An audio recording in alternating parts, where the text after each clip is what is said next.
दोस्तों आज की वीडियो में हम बात करेंगे पानीपत की तृतीय लड़ाई के बारे में। दोस्तों मैं आप लोग को एक बात बता दूं कि पानीपत का हर लड़ाई जो भी हुआ है वो इतिहास में निर्णायक भूमिका अदा की है। अगर पानीपत की पहली लड़ाई की बात करें तो पानीपत की पहली लड़ाई के बाद में सुल्तानों का शासन समाप्त होकर बादशाह का शासन शुरू हो गया है और मुगल वंश सीधे सीधे पानीपत की प्रथम लड़ाई की ही देन है। और दोस्तों अगर पानीपत की दूसरी लड़ाई की बात करें तो सदियों से चली आ रही विक्रमादित्य की परंपरा खत्म हो गई, क्योंकि आखिरी विक्रमादित्य हेमू जो अकबर के हाथों पराजित हो गए बैरम खां के हाथों, और उसके बाद विक्रमादित्य पद का अंत हो गया और मुगल साम्राज्य को एक स्थायी और टिकाऊ जड़ मिल गया। दोस्तों अब हम लोग बात करते हैं पानीपत की तीसरी लड़ाई के बारे में। दोस्तों पानीपत की तीसरी लड़ाई के बारे में इतना ही बस बता दूं आपको कि अगर ये लड़ाई में जो परिणाम आए थे, अगर परिणाम उल्टे आए होते तो आज हम अंग्रेजों का इतिहास जानते भी नहीं, हमारे किताबों से अंग्रेजों का इतिहास गायब हो जाता। दोस्तों ये वीडियो को लगातार देखते जाइए, आपको ये सारी चीज़ें पता चलेगा और आपके काम की बहुत सारी चीज़ें भी आपको पता चलेगा। दोस्तों पानीपत तीसरा जो लड़ाई है वो एक बहादुरी की लड़ाई है और अपने क्षेत्र में वर्चस्व बनाए रखने की लड़ाई है। दोस्तों पानीपत तीसरे की लड़ाई की अगर सुगबुगाहट के बारे में बात करूं तो सबसे पहले आपको बता दूं कि जो मराठा थे वो सीमा रक्षक की भूमिका निभाते थे, लेकिन उस सीमा रक्षा के बदले में उनको रकम दी जाती थी। और मराठा वो बहादुर सेना थे जो मुगलों को भी सैनिक सहायता पैसे लेकर प्रदान करते थे। दोस्तों अब्दावली ने दिल्ली पर आक्रमण कर दिया, जिससे मराठों की साख दांव पर लग गई, क्योंकि ये सब मराठों के संरक्षण में थे। और उस वक्त अंग्रेजों की स्थिति आप लोग को थोड़ा बता दूं, 1761 के आसपास अंग्रेजों की स्थिति क्या थी। सबसे पहले मैं आप लोगों को बताऊं, सबसे पहला अंग्रेज जब कैप्टन हॉकिंस मुगलों की दरबार में आया था, उस वक्त मुगल बादशाह जहांगीर थे और 1609 में आया था। उस वक्त कैप्टन हॉकिंस केवल नीचे बस नहीं बैठता था, बाकी हर चीज बादशाह के हिसाब से करेंगे। हालांकि जहांगीर भी उन्हें बहुत ज़्यादा सम्मान देते थे, उन्हें कई पदवियां भी दी थी और उन्हें अंग्रेज इंग्लिश खां की उपाधि भी दे रखी थी। दोस्तों जितने भी जो अंग्रेज थे वो मुगलों के हिसाब से ही काम करते थे, अपने से कुछ नहीं करते थे। लेकिन जब औरंगजेब का एक बार उत्तराधिकारी का लड़ाई चल रहा था तो कुछ अंग्रेजों के दिमाग में आया कि यहाँ पर कुछ संभावना हो सकती, लड़ाई से कुछ फायदा उठाकर शासन वगैरह का करने का सोच सकते हैं। जब औरंगजेब को ये बात पता चला तो दोनों अंग्रेजों का सर कटवा दिया। उसके बाद अंग्रेजों के अंदर जो दहशत मुगलों की आई, सो आखिरी जो मेन मुगल बादशाह है औरंगजेब, 1707 में उसकी मृत्यु हो गई। उसकी मृत्यु के 50 साल बाद भी अंग्रेज दहशत में ही थे कि कोई और औरंगजेब भी आ सकता है, मुगल ऐसे होते हैं। लेकिन 1757 में दो प्रमुख घटनाएं घटी। पहली घटना प्लासी की लड़ाई हुई, जिसमें बंगाल का नवाब सिराजुद्दौला मारा गया।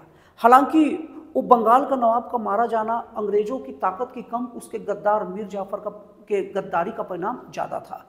लेकिन अंग्रेज जब बंगाल के नवाब सिराजुद्दौला को जब हरा दिए तो अपने हाथों में सत्ता नहीं लिए थे, उन्हें बहुत सारी चीज़ें पता था, उनके अंदर डर मौजूद था।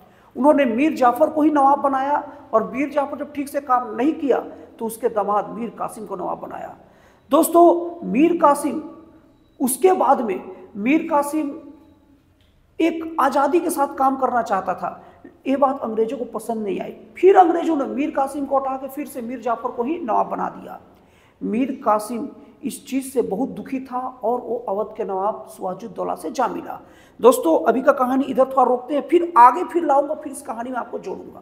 दोस्तों अगर 1757 की दूसरी घटना की बात की जाए जो इतिहास में प्रमुख निर्णायक मोड़ अदा किया, वो मराठों की तरफ से प्रमुख सेनापति सदाशिव भाऊ था, जो 1757 में निजामों को हरा दिया था युद्ध में। ये जब खबर अंग्रेजों को पता चली तो अंग्रेज उस चीज़ से अवगत थे और उनकी बहादुरी से भी अच्छे खासे अवगत थे। उसके बाद अंग्रेज सीमित साधन कर रहे थे और अपने हाथों में सत्ता नहीं भी लिए थे, ताकि बाद में कुछ हो तो बोल सके कि हम सत्ताधारी नहीं है, हम तो बस मजबूरी में लड़ाई कर रहे थे। उसके बाद में जब निजामों को जब वो हरा दिए और मराठा का उत्कर्ष बढ़ने लग गया और उसके बाद मराठा सीमा की रक्षा की भूमिका निभाने लग गए। मतलब कोई भी राजा को अगर लगता है कि उनकी सीमा में कोई और घुसपैठ कर सकता है, उनका सीमा सुरक्षित रहे, तो मराठे के पास मिल सकते थे। मराठे उनसे रकम लेकर उनकी सीमाओं की रक्षा का वचन देते थे। मराठों की ताकत का अंदाजा इस बात से ही लगाया जा सकता है कि मराठा से मुगल भी सैनिक सहायता लेते थे और मराठा मुगलों को भी रक्षा प्रदान करते थे। उसी वक्त अफगानिस्तान का शासक अहमद शाह अब्दाली दिल्ली पर आक्रमण किया। जब इसकी खबर मराठों को लगी तब मराठे की जो मान सम्मान दांव पर लग गए, क्योंकि अगर मराठे उनकी रक्षा नहीं कर पाते तो फिर उनसे सीमा रक्षक का कोई सेवा भी नहीं लेता।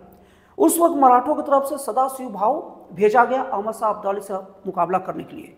जब ये बात अंग्रेजों को और बाकी शासकों को पता चला तब उनके दिमाग में आया, क्योंकि अब्दाली वो शासक था जहाँ जाता था लोग सीधे सरेंडर करते थे, लेकिन उससे सीधे मुकाबला करने के लिए सदाशिव भाव चल गया। एक दोनों के दोनों आमने सामने 1761 में हो गए और दोनों के बीच में कसातनी चल रही थी। लेकिन उसी वक्त ऐसी घटना घटी कि अहमद शाह अब्दाली के भाई ने अफगानिस्तान में विद्रोह कर दिया। अब अहमद शाह अब्दाली को वापस अफगानिस्तान जाना था, लेकिन सदाशिव भाव उसे रास्ते में रोक लिया और ऐसी भौगोलिक स्थिति क्रिएट हुई कि दोनों सैनिक एक दूसरे के आमने सामने हो गए। अब यहाँ पर ऐसी स्थिति आई कि सदाशिव भाव पूरी तरह से सैन्य सहायता से संपन्न तो थे ही, लेकिन उनके कई विवेकवान मंत्रियों ने सदाशिव भाव को राय दिया कि अहमद शाह अब्दाली को जाने दो, क्योंकि अगर अहमद शाह अब्दाली अगर चला गया वापस तो पूरे उस क्षेत्र में साफ साफ मैसेज जाएगा कि अहमद शाह अब्दाली को मराठों ने खदेड़ दिया। उसके बाद अगल बगल के जितने जो राज्य होंगे सब आपके अधीन हो जाएंगे। लेकिन सदाशिव भाव थोड़ा ज़्यादा बहादुर थे, वो कहे कि नहीं, मैं लड़ूंगा ही। और उसी वक्त अंग्रेजों की नज़र भी ये पानीपत की तीसरी लड़ाई पर बहुत गहराई से थी। अगर पानीपत की लड़ाई मराठे जीतते तो अंग्रेजों को अपना शासन छोड़ने के सिवा और कोई रास्ता नहीं मौजूद था, क्योंकि जो बंगाल का जो नवाब थे वो भी मुगलों के अंतर्गत ही आते थे। और उसके बाद अगर मराठा अगर जीतते तो अपने क्षेत्र को चारों तरफ बढ़ाते ही बढ़ाते। अब उसके बाद 1761 में जब लड़ाई शुरू हुआ तो लड़ाई के समय सदाशिव भाव को जब राजपूतों द्वारा राजस्थान के जब मदद दी जानी थी तो उन्होंने सदाशिव भाव को राय दिया कि अपने साथ महिलाओं और बच्चों को न रखें। दोस्तों, बहादुरी की इंतहा होती है। अपने साथ में महिलाओं और बच्चों को भी वो लेकर गया था और ये सोच रहे थे सदाशिव भाव कि एक बार अब्दाली को ही हराएंगे और वहीं पर संक्रांति मनाएंगे। इसलिए उन्होंने युद्ध का दिन भी खुद से चूज किया, 14 जनवरी 1761 को। अब दिन निर्धारित था, सब चीज निर्धारित था।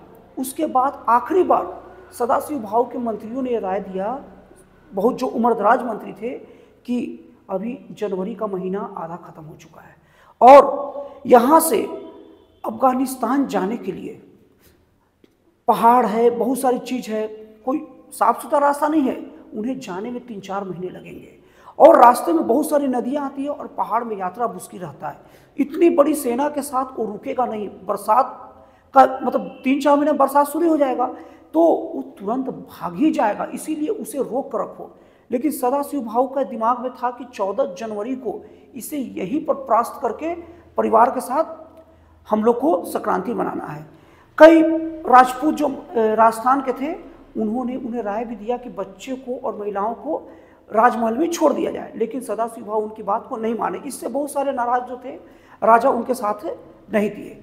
दोस्तों, 14 जनवरी 1761 संक्रांति का दिन वो था जिस दिन पानीपत का तीसरी लड़ाई शुरू हुआ। दोस्तों, लड़ाई के शुरू में एकदम पूरा साफ साफ दिख रहा था कि अहमद शाह अब्दाली गया। अहमद शाह अब्दाली भी समझ चुका था कि अब बस यहाँ मेरी कहानी खत्म। दोस्तों, मैं आप लोगों को बता दूं, मराठों में एक इब्राहिम खां गारदी नाम का तोपची था, जिसकी मुलाकात निजामों के विरुद्ध लड़ाई के समय सदाशिव भाव से हुई थी।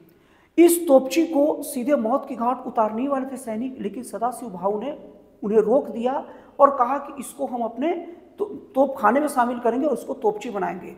और इब्राहिम खां गारदी में बहुत ईमानदारी के साथ सदाशिव भाव का साथ दे रहा था। तो पानीपत तीसरी लड़ाई में जो तोपची था इब्राहिम खां गारदी, उसकी तोप इतनी जबरदस्त थी कि वो युद्ध को लगभग जीत चुका था। लेकिन हुआ क्या कि जब अब्दाली की सेना हारने लग गई और लगभग खत्म हो गई थी तो मराठों की जो सेना है वो उत्साह से आगे बढ़ने लग गए, अति उत्साह से आगे बढ़ने लग गए, और इतना ज्यादा आगे बढ़ गई कुछ सेना कि अब इब्राहिम खां गारदी को निशाना लगाने में दिक्कत होने लग गया। और अब्दावली जो लड़ाई में माहिर था वो तुरंत अलग अलग किस्म का व्यू बनाया और सब सैनिकों को घेर घेर कर मारने लग गया, क्योंकि अब यही सैनिक उनके लिए रक्षा कवच बन गए। ये सैनिक मरे, फिर इधर से और सैनिक गए, उन्हें भी घेर के अलग अलग तरीके से मारने लग गया, और दूसरी तरफ उनकी महिलाएं और बच्चे थी, उन पर एक अलग टुकड़ी हमला कर दिया। तो मराठा सैनिक एक तो ऐसे ही बहुत ज़्यादा खत्म हो गए थे, और बहुत सारे मराठा सैनिक महिलाओं और बच्चे की रक्षा के लिए गए, वो भी खत्म हो गए, और इस तरीके से जीती हुई बाजी मराठे हार गए। दोस्तों, ये हार का खबर जैसे ही अंग्रेजों को लगी तो अंग्रेज यहाँ से बाहर जाने का प्लान त्याग दिए, और अब अंग्रेज जो कि भागने के फिराक में थे या साधारण व्यापार चलाने के फिराक में थे, वो अब सीधे शासक की भूमिका निभाने लग गए।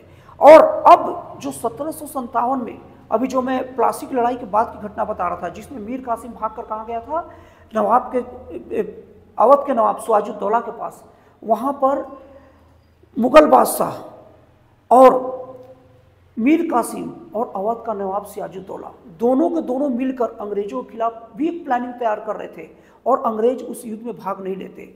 लेकिन अंग्रेज उस हार से बहुत ज़्यादा आश्वस्त हो गए, और वहाँ पर उन्हें कोई भी अब ताकतवर राजा नहीं दिखा और मैदान खुला दिखा। उन्होंने बहुत ही समझदारी और सूझबूझ के साथ एक तरफ अवध से बंगाल की ओर बढ़ते सैनिक, और दूसरी तरफ अंग्रेज बंगाल से अवध की ओर बढ़ते, इन दोनों का मुलाकात बक्सर नामक जगह पर हुई, और वहाँ लड़ाई हुआ। कुछ घंटों के अंदर ही ये तीनों की सेना अंग्रेजों से हार गई, और उसके बाद में बक्सर की लड़ाई जो 1764 में हुई थी, उसके बाद अंग्रेजों की नींव मजबूत हो गई। और उसके जस्ट बाद देखिए, तुरंत बाद 1771 में पहला गवर्नर जनरल वारेन हेस्टिंग्स को बना दिया गया, और देखते ही देखते अंग्रेजों का पैर जम गया। तो दोस्तों, पानीपत की तृतीय लड़ाई के बहुत सारे परिणाम हुए, और इस परिणाम में सबसे प्रमुख परिणाम यह है कि अंग्रेजों को पैर जमाने में प्रमुख भूमिका अदा किया। तो दोस्तों, पानीपत का तृतीय जो लड़ाई है वो इतिहास ही नहीं, हमारे वर्तमान को भी प्रभावित करता है। तो दोस्तों, इस तरीके से पानीपत की तीसरी लड़ाई के कारण अंग्रेज हमारे देश में रुक पाए। और दूसरी बात बता दूं, पानीपत तृतीय लड़ाई इतना ज़्यादा भीषण था कि कहा जाता है कि महाराष्ट्र का शायद ही कोई ऐसा घर बचा था जिससे एक व्यक्ति की मृत्यु न हुई हो। तो दोस्तों, आपको ये जानकारी कैसी लगी आप मुझे कमेंट करके बताइएगा। तो दोस्तों, फिर मिलते हैं अगले वीडियो में एक जन कल्याणकारी और एक राष्ट्रवासी प्रेरित नए विचारों के साथ।